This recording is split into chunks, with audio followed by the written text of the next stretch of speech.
আমি ভীষণ ভালো লাগছে, আপনাদেরও নিশ্চয়ই ভালো লাগছে। তো আমরা যার জন্য আজকেও অধীর হয়ে বসে আছি এবং যার আবৃত্তি শুনবো বলে আমরা একদম অপেক্ষা করে আছি, আমাদের ছাত্রছাত্রীরা তো আছেই। তাদের প্রাণবন্ত উচ্চারণ আমাদের উজাড় করে দিচ্ছে প্রত্যেকেই।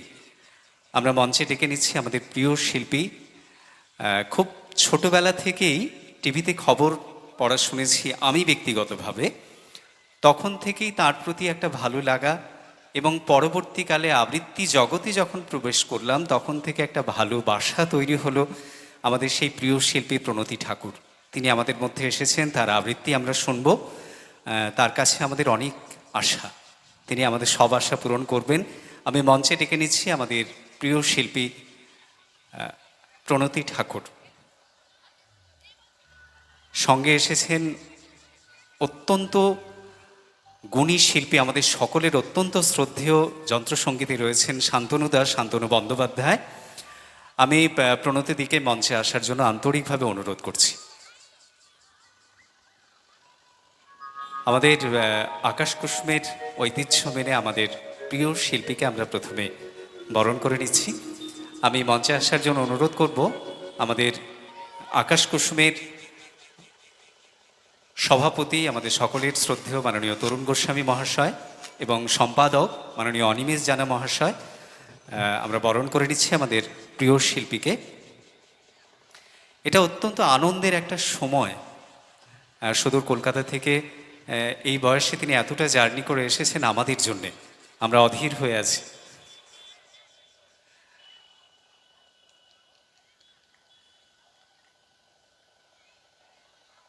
আকাশ কুসুমের ঐতিহ্যপূর্ণ উত্তরীয় পুষ্পস্তবক স্মারক আমরা তুলে দিচ্ছি, এবং অবশ্যই আমাদের অন্তরের শ্রদ্ধা আমরা তুলে দিচ্ছি আমাদের প্রিয় শিল্পী প্রণতি ঠাকুরের হাতে। এবার আমরা আবৃত্তি শুনব।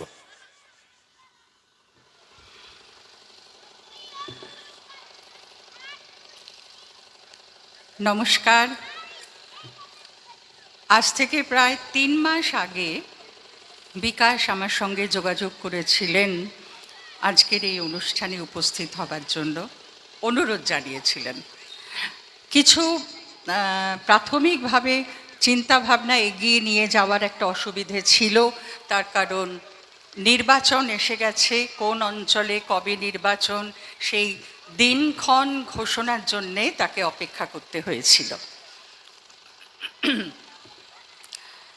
আমি বিকাশের আবৃত্তি এর আগে শুনেছি।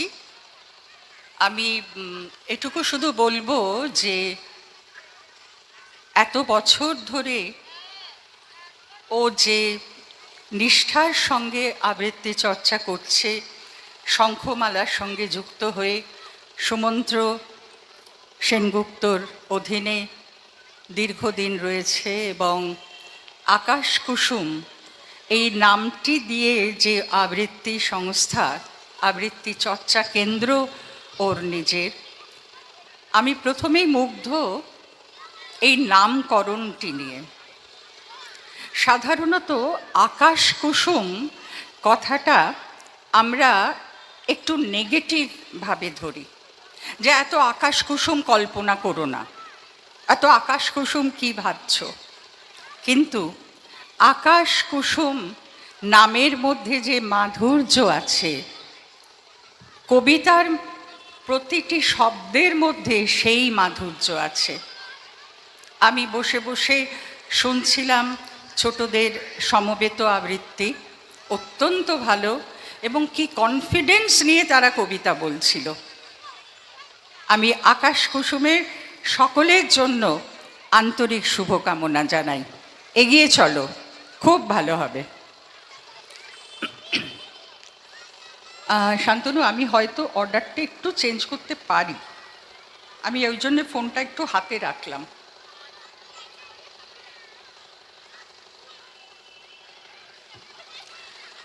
আমরা বৈশাখ মাসের প্রায় শেষ পর্যায়ে এসে পৌঁছেছি। বৈশাখ মানে নতুন বছর, বৈশাখ মানে আম জাম কাঁঠালের মাস, জ্যৈষ্ঠ অবশ্য কাঁঠালের। এছাড়া বৈশাখ মানে রবীন্দ্রনাথ। যারা আমরা কবিতা, গান বা শিল্পের বিভিন্ন আঙিনায় কাজ করে থাকি, তাদের মনের সঙ্গে, জীবনের সঙ্গে একেবারে জড়িয়ে রয়েছেন কবিগুরু। তার, আমি মনে করি তার জন্ম নয়, তার আবির্ভাব হয়েছিল পৃথিবীতে।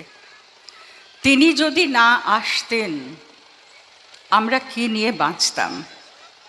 পূর্ণেন্দু পত্রীর লেখা একটি দীর্ঘ রচনা, আমি সেটি বলবো না, শুধু প্রথমটা দিয়ে আমি আমার অনুষ্ঠান শুরু করছি।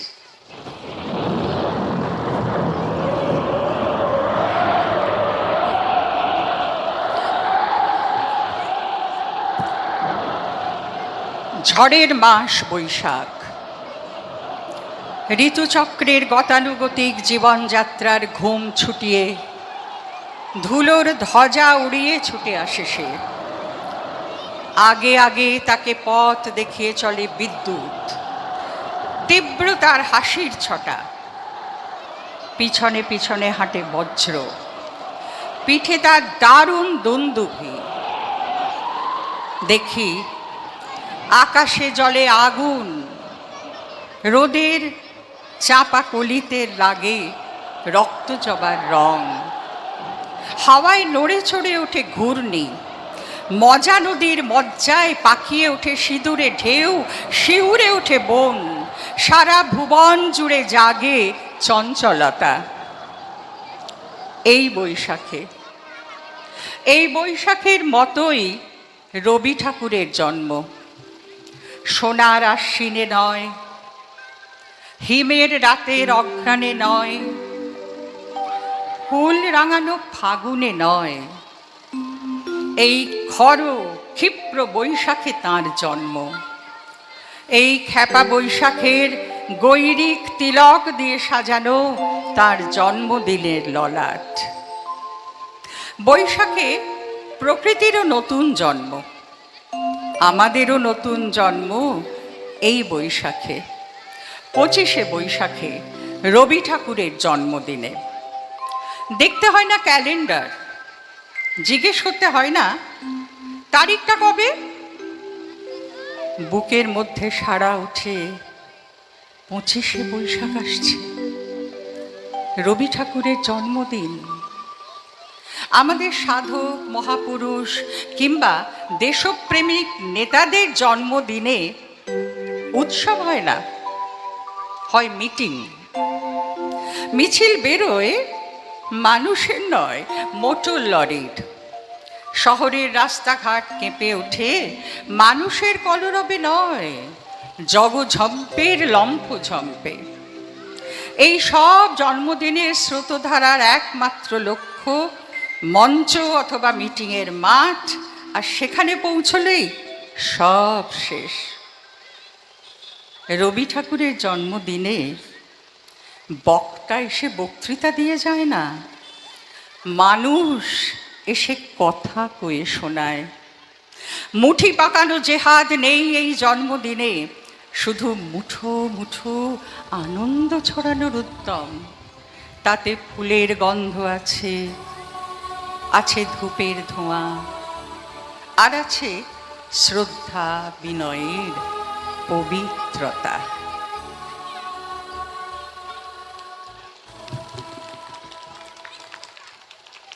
এবারে তার রচনা, আমার মনে হয় এই রচনাটি, এই কবিতাটি আপনাদের অনেকেরই পরিচিত, শুনলে হয়তো আপনারা বুঝতে পারবেন। কৃপণ।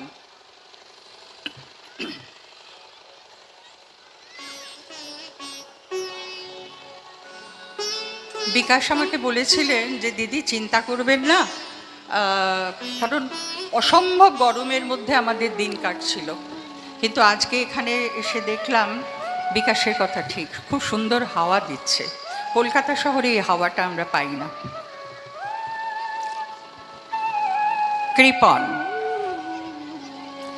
আমি ভিক্ষা করে ফিরতেছিলাম গ্রামের পথে পথে, তুমি তখন চলেছিলে তোমার স্বর্ণরথে, অপূর্ব এক স্বপ্ন সম লাগতেছিল চক্ষে মম।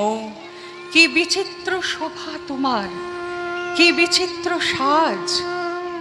আমি মনে ভাবতেছিলেম, এ কোন মহারাজ? আজি শুভক্ষণে রাত পোহালো, ভেবেছিলেম তবে আজ আমারে দাঁড়ে দাঁড়ে ফিরতে নাহি হবে। বাহির হতে নাহি হতে কাহার দেখা পেলেম পথে। চলিতে রথ, ধন ধান্য ছড়াবে দুই ধারে, মুঠা মুঠা কুড়িয়ে নেব, নেব ভারে ভারে। দেখি সহসা রথ থেমে গেল আমার কাছে এসে, আমার মুখপানে চেয়ে নামলে তুমি হেসে। দেখে মুখের প্রসন্নতা জুড়িয়ে গেল সকল ব্যথা। হেন কালে কিসের লাগি তুমি অকস্মাৎ আমায় কিছু দাও গো বলে বাড়িয়ে দিলে হাত। মরি একই কথা রাজাধিরাজ, আমায় দাও গো কিছু। শুনে ক্ষণকালের তরে রইনু মাথা নিচু। তোমার কি বা অভাব আছে ভিখারি ভিক্ষুকের কাছে? এ কেবল কৌতুকের বশে আমায় প্রবঞ্চনা। ঝুলি হতে দিলেম তুলে একটি ছোট কণা। যবে পাত্রখানি ঘরে এনে উজাড় করি, একি ভিক্ষা মাঝে একটি ছোট সোনার কণা দেখি। দিলেম যা রাজ ভিখারি রে, স্বর্ণ হয়ে এলো ফিরে। তখন কাঁদি চোখের জলে দুটি নয়ন ভরে। তোমায় কেন দিইনি আমার সকল শূন্য করে?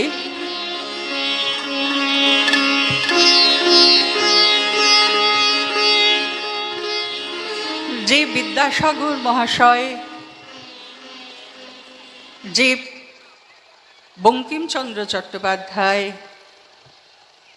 রবীন্দ্রনাথ ঠাকুর, কাজী নজরুল ইসলাম, সুকান্ত ভট্টাচার্য বাঙালির মুখে ভাষা জুগিয়েছেন, প্রেমের ভাষা, স্বদেশ চেতনার ভাষা, পবিত্রতার কথা, ধর্মান্ধতার বিরুদ্ধে দাঁড়িয়ে জোটবদ্ধভাবে দাঁড়াবার যে প্রেরণা তাঁরা দিয়ে গেছেন, সেই ভাষার নাম হচ্ছে বাংলা ভাষা। অথচ আমরা বাঙালিরা বাংলা ভাষাটা ঠিক করে বলতে পারি না। এর চেয়ে চরম লজ্জা বোধহয় কোথাও নেই। এবং আমি শহরের কথা বলবো, আপনাদের কথা নয়। শহরে বড় বড় মাল্টি স্টোরিড বাড়ির মা বাবারা খুব গর্বিত মনে করেন নিজেদের, তার ছেলে বা মেয়ে বাংলাটা ঠিক বলতে পারে না। এটা যেন অত্যন্ত গৌরবের কথা। হায় রে! অপূর্ব দত্তর লেখা একটি কবিতা, না বাংলা টাংলা নয়, অন্য একটা কবিতা।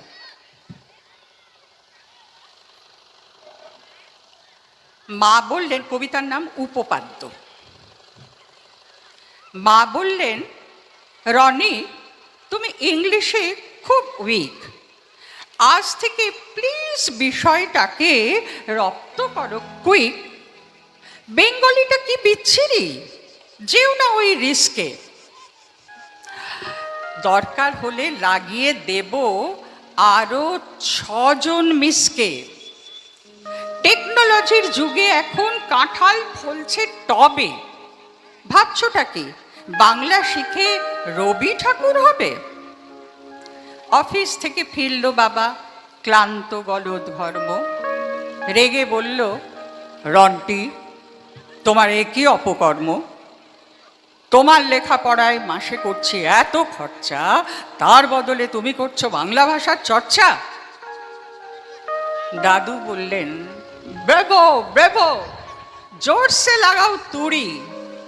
সাধে কি আর রবি বাবুর নোবেল গেছে চুরি? না শিখলে বাংলা ভালো, ইংরেজিটাও ডাইসি। বদ হজমে ভুগছ, তবু রান্নাটা চাই স্পাইসি। যতই করো হম্বি তম্বি, ঘটাও আদ্য শ্রাদ্ধ, বাংলা ভাষা থাকবে বেঁচে, এটাই উপপাদ্য। হ্যাঁ, এটা যেখানেই বলি স্বতঃস্ফূর্ত করতালি পাই, ভালো লাগে, তখনকার মতন ভালো লাগে। কিন্তু আমার অভিজ্ঞতা খুব একটা ভালো না। কেন ভালো না? আমাদের শহুরে জীবন, আপনাদের কাছ থেকে শেখা উচিত। আপনারা বাংলার শিল্প, বাংলার যে পুরনো দিনের আচার, সেগুলো বজায় রেখেছেন। আপনারা আলপনা দেন, শহরের মানুষ আলপনা দেন না, তারা রঙ্গোলি করেন। শহরের মানুষের মেয়ের বিয়েতে গায়ে হলুদ হয় না, হয় হলদি। এই জন্যে আমি শহরের বাইরে যারা থাকেন, যে কোনো জেলায় নিজেদের আচার অনুষ্ঠান, সেটা ধর্মীয় হতে পারে, উৎসব অনুষ্ঠান হতে পারে, কোথায় যেন মন ছুঁয়ে যায়। এরপর যে কবিতাটি আমার মনে আসছে এই মুহূর্তে, না, আমার কথার সঙ্গে সেটার কোনো মিল নেই। সেটা হচ্ছে এই যে ভারতবর্ষ, আমরা যেখানে বাস করছি, যে বাংলা, 1947 সালে যে আমাদের স্বাধীনতা অর্জন করেছিল দেশ, সেটা কিন্তু খুব রক্তক্ষয়ী সংগ্রাম হয়নি। ভারতবর্ষকে ব্রিটিশের শাসন থেকে মুক্ত করার জন্য যতটা রক্ত ঝরার প্রয়োজন ছিল তা হয়নি। তার কারণ ব্রিটিশদের সঙ্গে তদানীন্তন নেতারা একটা আপোষে মীমাংসা করেছিলেন, আপোষে একটা রফা হয়েছিল, যেটা ইংরেজিতে বলে ডিল।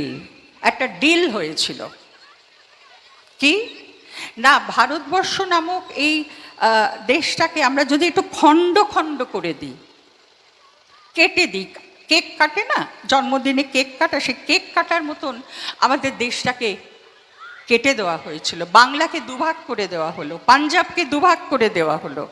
তাতে কি হলো? একটাই জিনিস হলো, বিষবৃক্ষ, বিষের গাছ পুঁতে দেওয়া হলো, যেটা ফুলে ফলে পল্লবিত হলো। এর সমাধান কোনো দিন হবে না। আমি একটু অনুরোধ করব, এই পেছনে বাচ্চারা, ওদের কোনো দোষ নেই, না না না, ওরা খেলুক, ওরা খেলুক, শুধু একটু বলছে একটু আসতে যদি হয়, বা একটু দূরে গিয়ে। ওদের বয়সে তবু ওরা মঞ্চে উঠেছে, আমি উঠতে পারিনি, সুতরাং ওদের কোনো দোষ নেই। আমরা মানুষের তৈরি কাঁটা তার আমাদের ডিঙোতে হয়, তার জন্য পাসপোর্ট লাগে, ভিসা লাগে। অথচ ওই কাঁটা তারের ওপারে যারা থাকেন, তারাও বাংলা কথা বলেন, তারা আমাদের মতনই খাবার খান। ভাষার হয়তো একটু তফাৎ হয়, কারণ বহুদিন পাকিস্তানের অধীনে থেকে থেকে তাদের ওই জল খাবারের জায়গায় নাস্তা, জলের জায়গায় পানি, মাংসকে গোস্ত, তারপরে আপা ইত্যাদি, এগুলো সব চলে। কিন্তু মানুষ যেখানে বাধা পায়, প্রকৃতি সেখানে বাধা পায় না। আশিস কুমার মুখোপাধ্যায়ের লেখা একটি কবিতা। দুই পারে দুই বাংলা, দুই পারে দুই বাংলা, মাঝে কাঁটা তারের বেড়া। সকাল হলে ওপারে সবই, সন্ধে হলেই ফেরা। পাসপোর্ট নেই, ভিসাও নেই, কে আর সব রাখি। ভাগ মানি না, দাগ মানি না, আমরা হলুম পাখি। বাংলা নাকি ভাগ হয়েছে? ভাগ বুঝি না আমি। ইচ্ছে হলেই দুপার ছুঁয়ে বৃষ্টি হয়ে নামি। এপার ওপার ভিজিয়ে দিতেই বাড়াই চলার বেগ। আটকাবে কে আমায় বলো? আমি হলুম মেঘ। বাংলা হলো দুটুকরো, বাংলা হলো দুই। রোদ বলল, এই তো আমি বাংলা মাকে ছুঁই, সকাল হলে দুই পাড়কেই রাঙিয়ে দিয়ে যাই। আমার হিসেব কে রাখবে, বাংলা তো একটাই। ভাগ করেছ বাংলাটাকে তাই বুঝি আক্ষেপ? আমায় কিন্তু বাধা টাধা দেয় না বিএসএ। বিডি আরো দাঁড়িয়ে দেখে আমার আসা যাওয়া। আমি হলুম বাংলার সেই প্রাণ জুড়োনো হাওয়া। বাংলাটাকে ভাগ করতে পারবে না তো কেউ। ছলাৎ ছলাৎ বলল হেসে পদ্মা নদীর ঢেউ। ঢেউ জুড়েছে এপার ওপার, দু চোখ মেলে দেখ। ভাগ মানি না, দাগ মানি না, বাংলা আমার এক। ভাগ মানি না, দাগ মানি না, বাংলা আমার এক। ধন্যবাদ।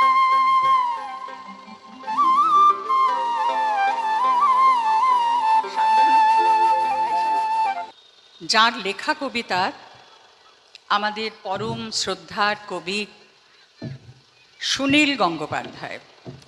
সুনীল গঙ্গোপাধ্যায় যে ধরনের কবিতা লিখেছেন সারা জীবন, যে ধরনের বললে ভুল হয়, নানা ধরনের তার বিস্তৃতি অসাধারণ।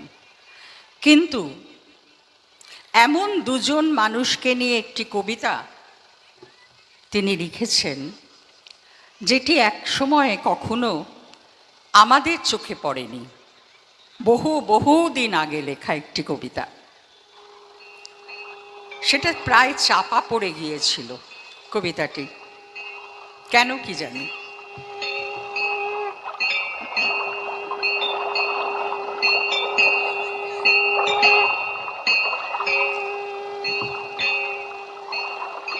শিমলেপাড়ার ছেলে নরেন যাচ্ছে দক্ষিণেশ্বরে।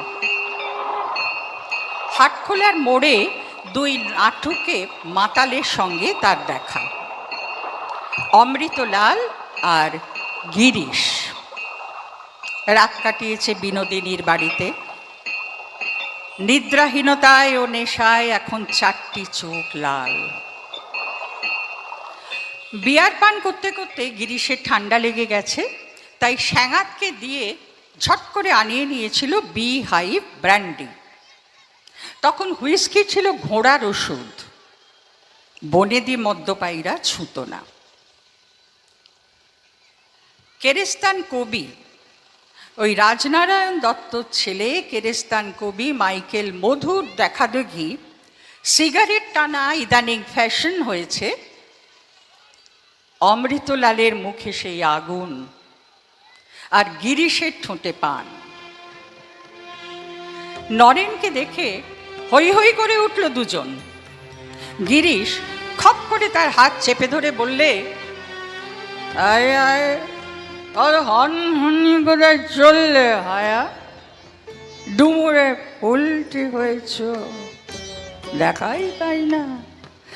আজ পেয়েছি আর ছাড়ছি। চলো যাই, বিনির বাড়িতে ফিরি, তোমার গান শুনব। দেবেন ঠাকুরের ছোট ছেলের গানও নাকি তুমি গাইছ? কেমন সে গান? ধর্মে মাকু মাকু না রসে টইটুম্ব? খানিকক্ষণ হাস্য পরিহাসের পরে নরেন বললে, হাত ছাড় গিরি, যাচ্ছি দক্ষিণেশ্বরে, এখন সময় নেই। গিরিশ ঠোঁট উল্টে অবজ্ঞার সঙ্গে বললে, ওই পাগলা ঠাকুরটা গেছে, ও তোকে কি দেয়? চাকরি দেবে? সংসারের অনটন জ্বালা যন্ত্রণা জুড়বে? ওসব ঢের দেখেছি ভাইয়া, ওসব বুঝরু কি যেও না। তার চেয়ে চলো চলো মহড়া দেখবে চলো। চৈতন্যদেবের নামে পালা নামাচ্ছি। চল, তোমাকে আমার চাই। গিরিশ রাগ করে হাত ছাড়িয়ে নিয়ে বললে, শালা, তুই তো স্টেজে মাগি নাচাস, তুই এসবের কি বুঝবি? গিরিশ বললে, না, চলো। নরেন বললে, তুই চল দক্ষিণেশ্বরে, তোকে আমরা চাই। গিরিশ নরেনকে টানছে বিনোদিনীর দিকে, মঞ্চের ফুটলাইটের দিকে। নরেন গিরিশকে টানছে গঙ্গার উত্তর কূলে, পঞ্চবটির প্রাঙ্গণে, দিনের আলোর উৎসবে। কেউ কারুর হাত ছাড়িয়ে নিচ্ছে না, তবু বিপরীত দিকে সমান আকর্ষণ। হঠাৎ গজিয়ে ওঠা নগর কলকাতা একাগ্র হয়ে দেখছে এই দৃশ্য। একদিকে মোহময় প্রমোদ, অন্যদিকে রসে বসে মুক্তি। একদিকে ত্যাগ ও পরার্থ প্রিয়তা, আর অন্যদিকে শুধু জ্বর আর খ্যাতি। কেউ কারুর হাত ছাড়িয়ে নেবে না, কেউ জিতবে না, কেউ হারবে না। এক সময় হ্যাঁচকা টানে এ ওকে বুকে জড়িয়ে নেবে, এ ওকে বুকে জড়িয়ে নেবে।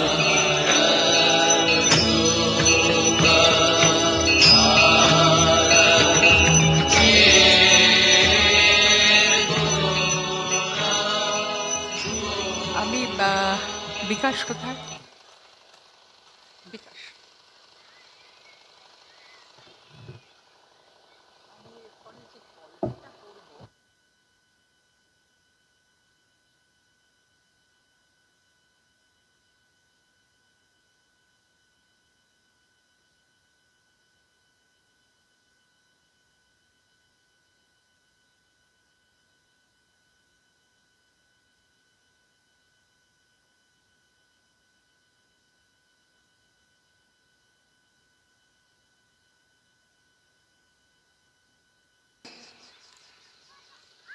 হ্যাঁ, এটা একটু সিরিয়াস গল্প, কিন্তু আপনারা যদি সবাই মন দিয়ে শোনেন তাহলে বুঝবেন এর মধ্যে কি অসাধারণ একটি বার্তা আছে। এটা আমাদের সমাজে এখনো হয়ে চলেছে। আমরা দেখেও দেখি না, শুনেও শুনি না। কন্যা সন্তান জন্ম দেওয়ার অপরাধে শ্বশুর বাড়িতে বউকে পুড়িয়ে মারা হয়, স্বামী তার নিজের স্ত্রীকে মারে। তার কারণ একটাই, আমাদের দেশে এখনো জ্ঞানের আলোটা পৌঁছয়নি ঘরে ঘরে।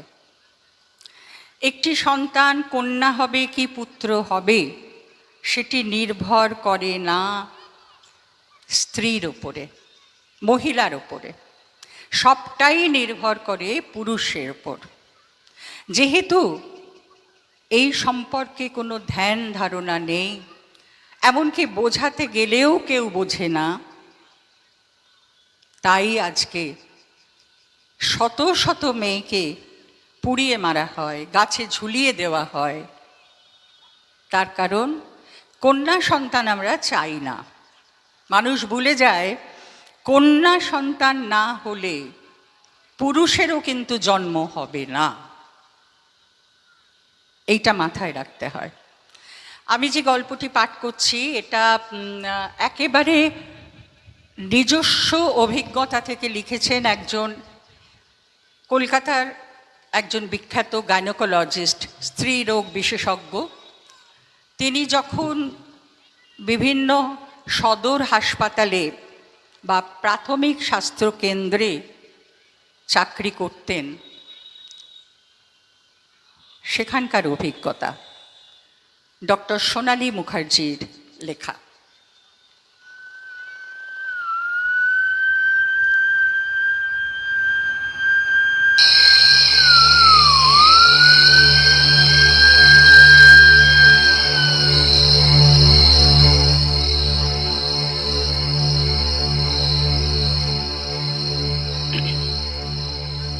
শীতের রাত, প্রসব যন্ত্রণায় কাতর এক মা। হাসপাতালের একতলাটা অন্ধকার, ঝুল মাখা কোলাপসেবল টানা মেন গেট। রাতে মেন গেট বন্ধ থাকে, তালা দেওয়া। পাশে একটা ছোট ঘর আছে, তার ভেতর দিয়ে একতলার ওয়ার্ডে ঢোকা যায়। রাতে ঢুলুঢুলু চোখে দারোয়ান এই ঘরের ছোট দরজা ফাঁক করে পেশেন্ট ঢোকায়।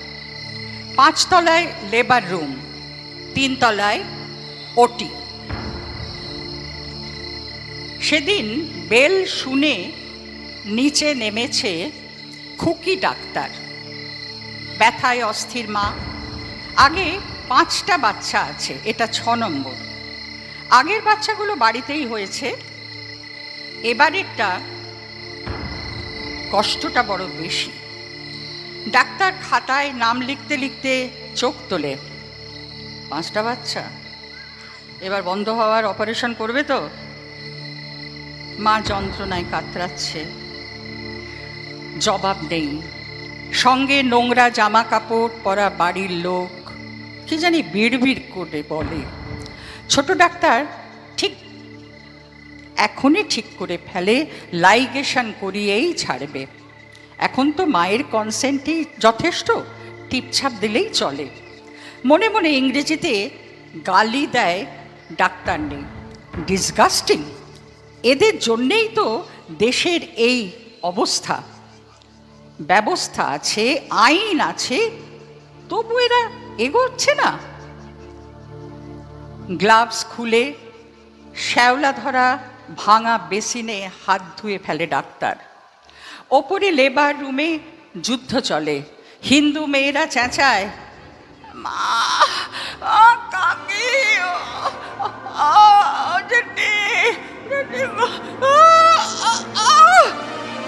মুসলমান রোগিনীর একমাত্র ভরসা আল্লাহ। তারা শিশুকাল থেকেই বোধহয় মানুষের ওপরে ভরসা রাখা ছেড়ে দিয়েছে। মাঝরাতের মধ্যেই ডাক্তাররা বোঝে এই নিউ অ্যাডমিশনে 6 নম্বর বাচ্চাটা স্বাভাবিকভাবে বেরোবে না। রাতে সিজারের অনেক হ্যাপা।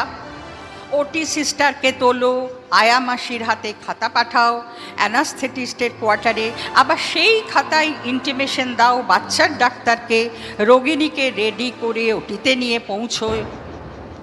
রাতে নিঝুম হাসপাতাল, কেউ নড়তে চায় না। ট্রলি ঠেলার লোকেদের ডাকলে চুল্লুর ঘরে যে অপরূপ অকথ্য গালি বেরোয়, সেটা খাবার থেকে নিজেরাই বরং ট্রলি ঠেলে নিয়ে যাওয়া অনেক বেশি আরামের বলে মনে হয়। ডাক্তাররা নিজেরাই ট্রলি ঠেলে নিয়ে যায় ওটিতে। সিনিয়র সিস্টাররা খিঁচুনি দেন, পারলেন না বের করতে? এই রাতে জ্বালাতে এসেছেন, এখন লাইট জ্বালিয়ে ইনস্ট্রুমেন্ট সাজাতে হবে। দাঁড়ান, জল গরম হয়েছে কিনা দেখি।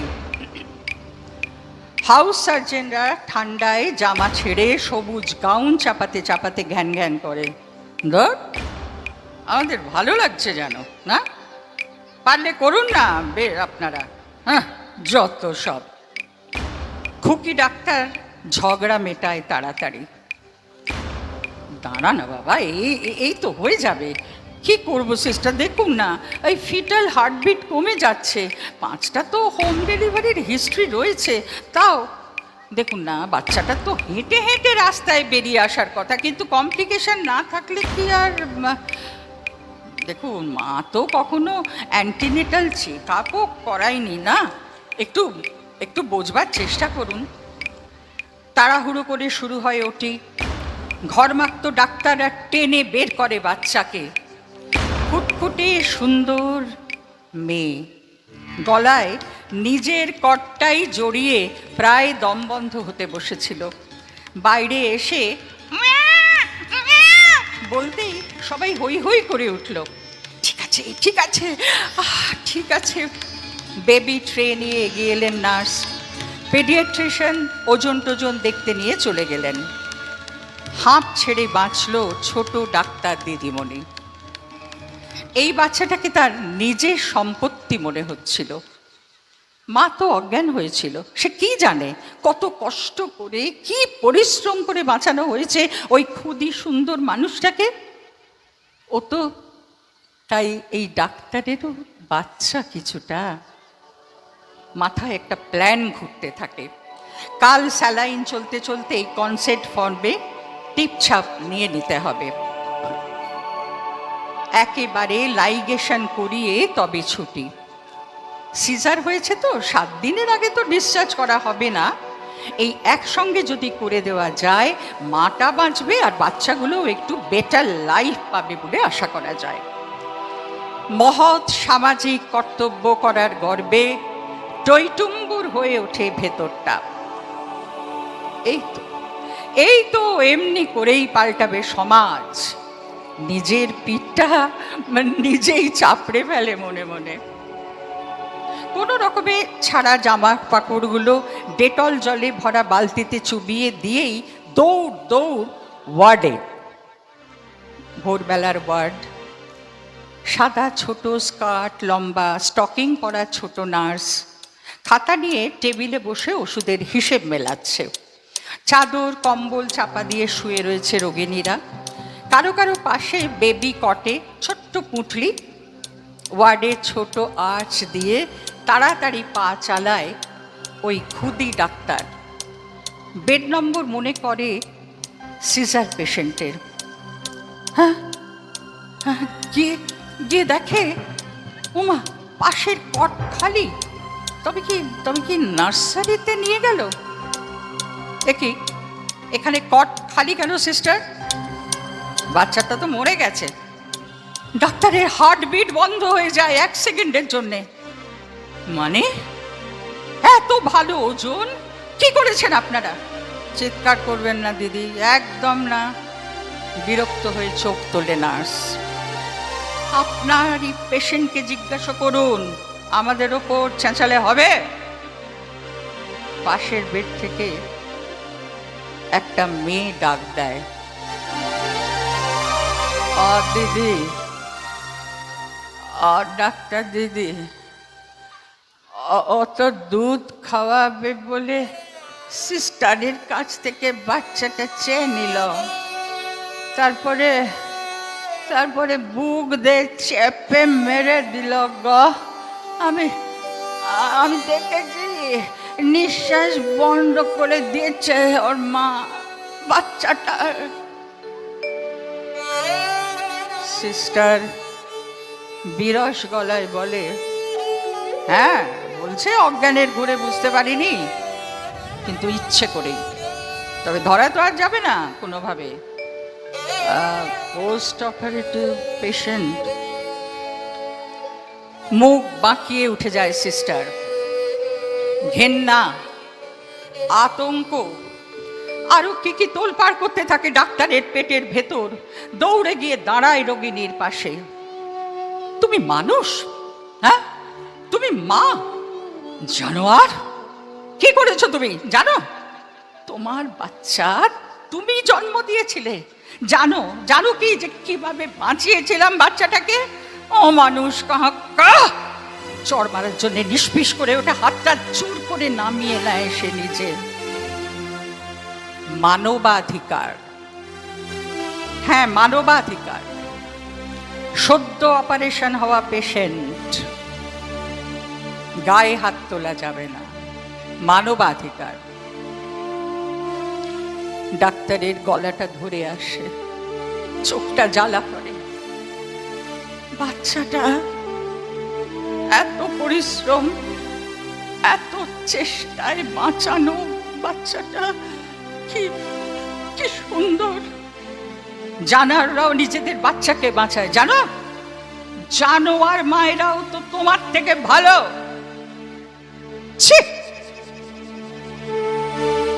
নোংরা চুল ভর্তি মাথাটা নড়ে ওঠে, চোখ দুটো হিংস্র পশুর মতোই জ্বলে ওঠে। ছিটকে উঠে বসে কঙ্কালসার শরীর, হাতে স্যালাইনের নল শুদ্ধ। তু খিলাবি? तू खिलावी? 5 बिटिया है घर में। রাত কুবলে গেছে, এবার বিটি হুনে সে তালাক দিবে তো কি লাভে? হ্যাঁ, ও 5টা বিটিকে ওদের বাপ ছেড়ে রেখে যাবে হাসপাতালে। কোথাও যাবে ওরা? হ্যাঁ, খিলাবি খিলাবি তো। সাপের মতো হিস হিস সে গলায় শীতকার নিজের পায়ের উপর নিশ্চল করে দেয় কসমোপলিটান উচ্চশিক্ষিতাকে। রাত জাগার পরিশ্রম, সুন্দর বাচ্চাটার জন্য মন কেমন করা, সব কষ্ট ছাপিয়ে পেরেক ঠোকার আওয়াজে হিম হয়ে যায় আধুনিক ডাক্তার। বুলি কপচানো আতলামি, নারীবাদ, জিন্স, অধিকারের লেকচার, আদর্শ ইত্যাদি ইত্যাদিতে বানানো সিদ্ধারা কেউ যেন হাতুড়ি ঠুকে ঠুকে ভাঙছে। তীক্ষ্ণ তীব্র আওয়াজ, মানবাধিকার, আদর্শ সিদ্ধারার হাড়গুলো ভেঙে গুড়িয়ে যাচ্ছে যন্ত্রণায়। টক ঠক Nandan, debate, Suman Chatterjee, Park Street, Dover Lane, Archies Gallery, অধিকার, সাহস, সম্মান ভাঙছে। অর্থের হাতুড়ি, জীবনের চাবুক ভাঙছে। ঠক ঠক ঠক ভেঙে চুড়ে দিচ্ছে আধুনিক মানসিকতা।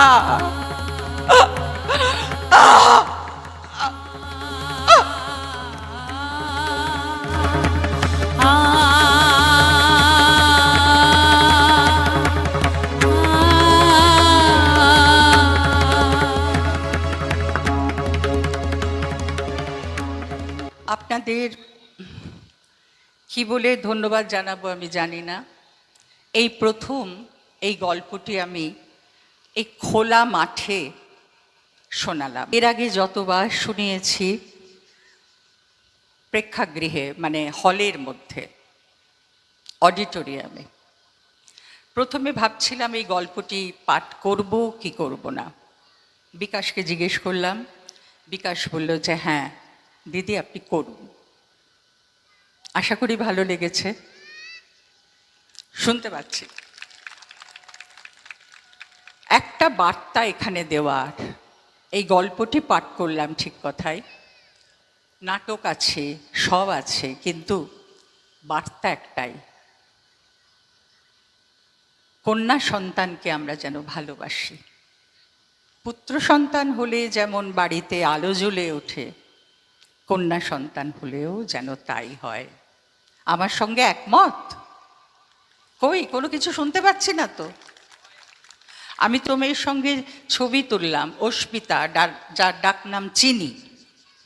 তো এইরকম চিনির মতন মেয়েরা ঘরে ঘরে জন্মাক, তারা আলোর দিশা দেখাক। তার কারণ আমরা হচ্ছি রানী রাসমণির জাত, আমরা হচ্ছি ঝাঁসির রানী লক্ষ্মীবাইয়ের জাত। সুতরাং আমরা হচ্ছি মা শারদামণির সন্তান। এই বার্তাটুকু দিয়ে আমি শেষ করলাম। আপনারা সবাই ভালো থাকুন। আকাশ কুসুম ধীরে ধীরে আকাশচুম্বী হয়ে উঠুক। নমস্কার।